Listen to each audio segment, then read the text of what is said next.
Snipers, you have to see what's happening this Monday as Bitcoin tested levels below 40,000 US dollars, and we saw this move here just at 6:30 a.m. Eastern Standard Time.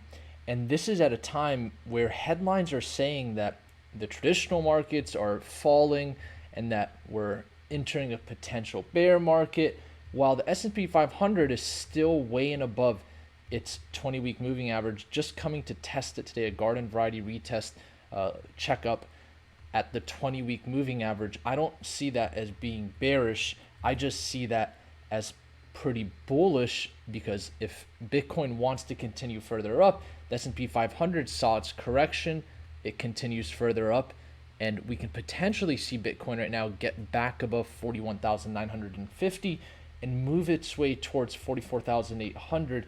One thing I want to address here is the volume.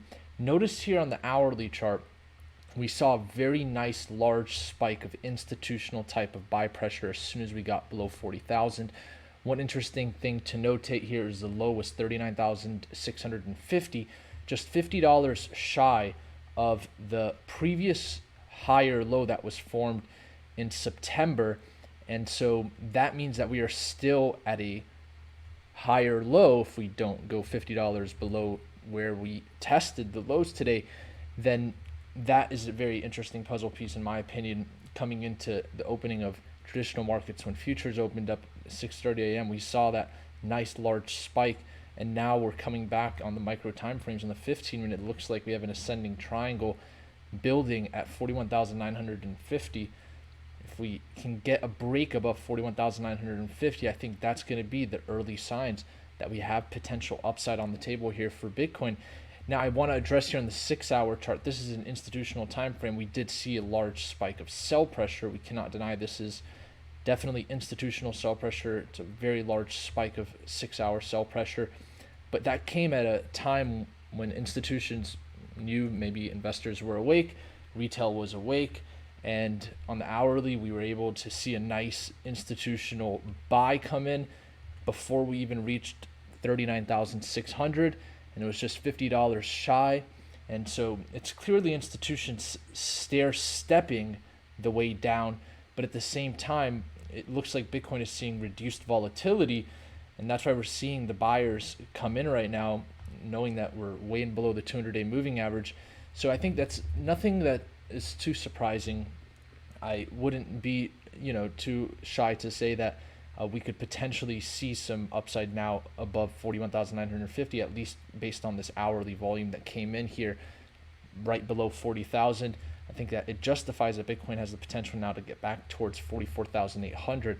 If that's the case, let's look at what would happen here on a more macro time frame. On a 4-hour, we'd get above the 50 period, and then we have the 200 and 100 to face if we get to 44,800.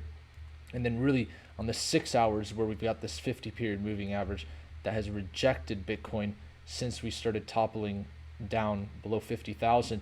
And so if we can get above this 50 period on the 6 hour, I think that $44,800 level is going to be an early confirmation that we could even see potentially further upside here for Bitcoin, and that could be a potential short-term bottom here with this hourly buy volume that came in. So I think that it's important to address this on the hourly chart.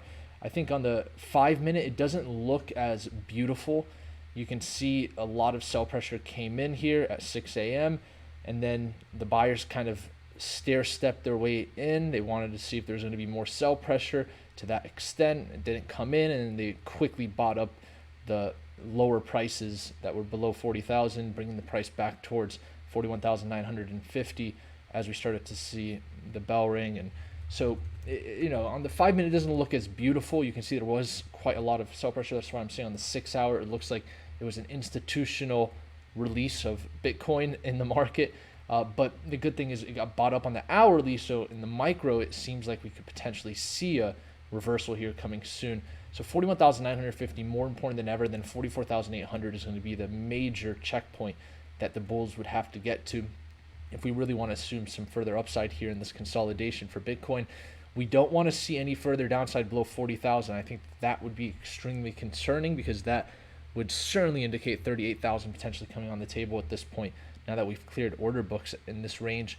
So at some point or another, the faster we can get above 41,950, the better it is going to be for Bitcoin. If we can get that checkpoint, then we just have 44,800 to conquer. So the longer we're below 41,950, the longer the downside scenario stays on the table.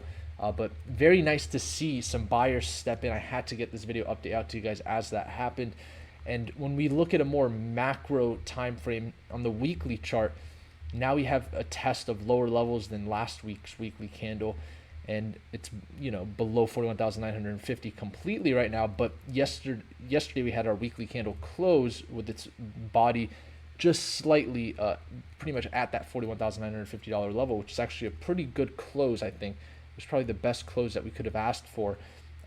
Notice with Ethereum, it did slip against Bitcoin with this move back to the upside for Bitcoin. So, there certainly could have been some profit taking there with the Ethereum against Bitcoin chart, not necessarily recovering as strong as the Bitcoin and Ethereum US dollar pairing has. And so I don't think that changes our macro thesis that the Ethereum to Bitcoin chart has been leading altcoins above its daily moving averages, seeing strength, now just testing market structural support. And the same way that the Ethereum to Bitcoin chart broke out of the symmetrical triangle, it looks like altcoins outside of Ethereum want to now break out of their ascending triangle. And you can see there's confluence here just now moving above its daily moving averages, following what the Ethereum to Bitcoin chart already did. I think that we can still assume Bitcoin dominance wants to potentially go further down below 40%, being the fact that we've already breached this low. I think that that's still very, very valid on the table. The DXY did push up today, but then it got bought back down. And so the S&P 500 came and tested its 20-week moving average, causing a headline saying, we're entering a bear market, something crazy is going on. But we're still above the 20-week moving average. So when we look at a macro, we're still fine. And so I think that that's a very strong puzzle piece there for the cryptocurrency market, being at the 20-week moving average, and then not much happening with commodities. And altcoins are certainly taking a hit. They're not seeing as much strength as Bitcoin, but as long as Bitcoin can get above 41,950, it could help the altcoin market get back to some higher levels. So we'll continue to monitor Cardano and some other altcoins. And with that, thank you all for tuning into the Snipers channel this Monday. I just wanted to get this update out as quick as possible, as we saw that hourly confirmation, but we've yet to break above 41,950, and we'll do a live stream here sometime soon. Until next time, Snipers out.